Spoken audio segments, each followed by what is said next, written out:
mga wala pang pangregalo ngayong Pasko sa Divisoria, marami pa ang pwedeng bilhin pangregalo na tiyak na swak sa inyong budget.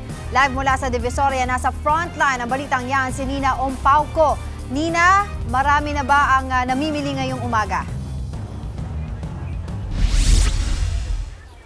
Angela, magandang umaga. Marami pa rin ang mga naghahabol na makabili ng pangregalo dito sa Divisoria ngayong bisperas ng Pasko.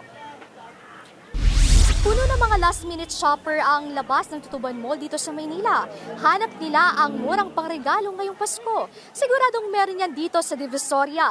May benta dito ang mga damit na naglalaro sa 130 pesos hanggang 350 pesos kada isa. Sa halagang 50 pesos naman, may mabibili ka na ring pabango. Para sa mga puporma sa Pasko, may mabibili ritong mga bag na nagkakahalaga ng 180 pesos hanggang 300 pesos. Murang-mura rin yan sa mga sandals dito na 180 pesos, buy one, take one pa. Para naman sa mga naghahanap ng mga pangregalo sa inaanak, maraming tindang stuffed toy dito sa Elias Street na iba't iba ang laki at karakter. Merong keychain na 2 for 180 pesos ang benta at may mga teddy bear na nasa 180 pesos hanggang 500 pesos depende yan sa laki. Pwede pa ring tawaran yan.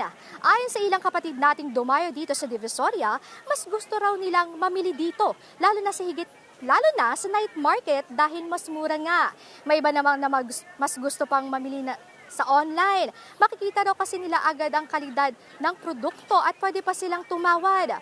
Angela, kasabay ng pagdami ng mga mamimili dito sa Divisoria, mas pinaigting ng Manila Police District ang police visibility para tiyakin ang kaligtasan ng publiko. At para naman sa mga habol ng mga kapatid nating mamimili pa ng pangregalo ay bukas pa ang tindahan hanggang mamayang gabi. Angela?